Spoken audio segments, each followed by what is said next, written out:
going on, everybody? I just want to do a real quick video about my last tournament on the MLF Invitationals. It was on the Potomac River. We were there in June. It was post-spawn. I ended up having a solid tournament. Not great, but not terrible. I ended up 65th place out of 150 guys, so a little bit above middle of the pack. It was just one of those tournaments where you caught them, but you just didn't catch them good enough. You can't really complain about it. I felt like I fished good.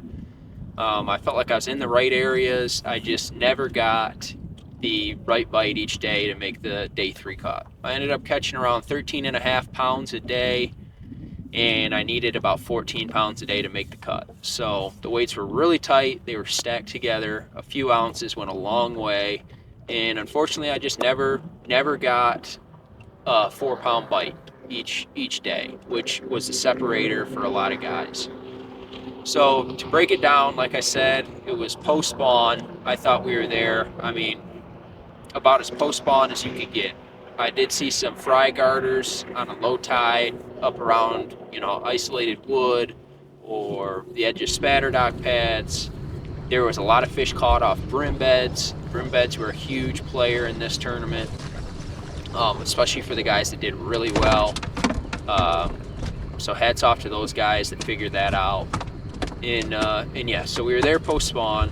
So the grass bite wasn't quite all that good, in my opinion. I know there was a lot of fish caught out of the grass, but when you think of the Potomac River, you think of chatterbaits, swim jigs, any type of moving bait that you can fish in the grass. So I just never really got on that bite all that well. I had a few areas of main lake grass that I was throwing a Strike King Thunder cricket, but they weren't real consistent. It was just one of those deals that you'd get a bite, and then you didn't know if you were going to come back the next day and get a bite there or not, or you get 1 or 2 bites in an area, then come back and never get a bite there again. So I never really found that section of grass that was a guarantee. I knew every pass that I'd make through there that I'd get a bite. So I just covered a lot of water, kept the troll motor on high, and just threw a Strike King Thunder cricket. I threw a swim jig for a little while. But I had an area on low tide that was absolutely phenomenal. It was textbook low tide spot. It was really good on a low incoming tide was the best tide to be there. And unfortunately for our tournament, the tides just didn't line up to have that perfect low tide bite for very long. Each day we got about an hour to even a little bit less than an hour of the perfect tide. So that's what made things a little bit tougher for this tournament as well. And if I had to say, my biggest downfall would probably be I struggled each day when the water was high, on high tide. It's just the bites really seemed to slow down for me. I never caught any quality bites for that 2.5 hours and the water was high. It was a lot tougher for me.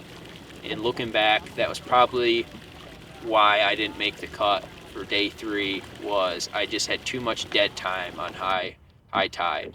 So like I said, it was a fun tournament. Caught a ton of fish each day. Catching them on frogs, bladed jigs, swim jigs, so really fun ways to fish.